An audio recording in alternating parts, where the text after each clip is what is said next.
নমস্কার, কেমন আছেন আপনারা সবাই? আরও একটা নতুন ভিডিওতে আপনাদের সবাইকে স্বাগতম।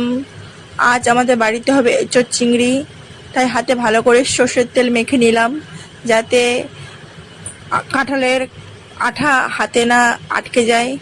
এরপর মা এঁচোড়টাকে দুটি ভাগে ভাগ করে দিল। আমি এঁচোড়টাকে ছোট ছোট ফালি করে ছাড়িয়ে নিচ্ছিলাম এবং কেটে নিচ্ছিলাম। এঁচোড়ের ভুঁড়িটা ফেলে দিচ্ছিলাম। মা আমাকে দেখিয়ে দেখিয়ে দিচ্ছিল, কারণ আমি ফার্স্ট টাইম এঁচোড় কাটছিলাম। এর আগে আমি কোনোদিনও এঁচোড় কাটিনি, তো মা আমাকে বলে দিচ্ছিল এইভাবে এইভাবে কর। তো আমি এঁচোড়ের ভুঁড়িটা ফেলে দিচ্ছিলাম এবং এঁচোড়টাকে একটু ডিপভাবে ছাড়িয়ে নিচ্ছিলাম।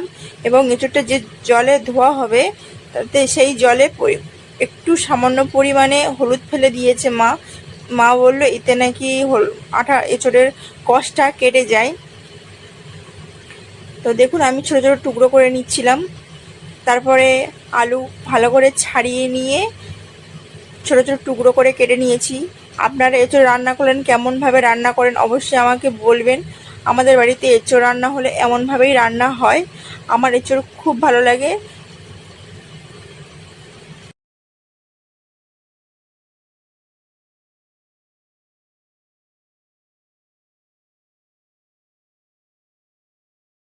এইভাবে সব আলুগুলো আমি ছাড়িয়ে ও কেটে নিয়েছি।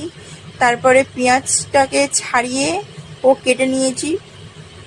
মা ওইদিকে রসুনগুলোকে ছাড়িয়ে দিচ্ছিল, আর আমি এদিকে মার সাথে বকর বকর করে গল্প করছিলাম।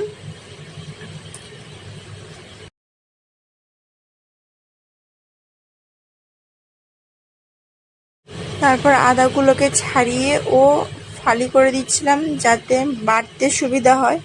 আমাদের বাড়িতে শিলনোড়াতে বাটা হয় আদা রসুন। এই যে মা রসুনগুলো ছাড়িয়ে দিয়েছে এবং সেই বাটিতে আমি আদাটা ছাড়িয়ে কেটে রাখছিলাম। এই যে আমাদের এঁচোড়, আলু, আদা রসুন আর পেঁয়াজ।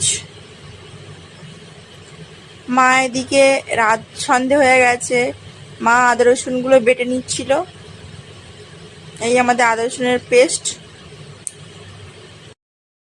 মা এদিকে এঁচোড়টাকে স্পেশালে দিয়ে দিয়েছে। এই যে সিটি পড়ে গেল,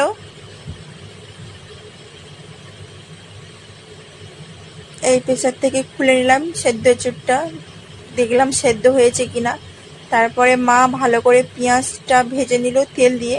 তারপরে একটু হলুদ লঙ্কার গুঁড়ো দিল,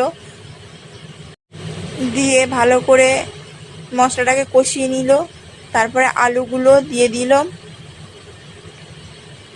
দিয়ে ভালো করে মা নেড়ে চেড়ে পুরো কষিয়ে নিল।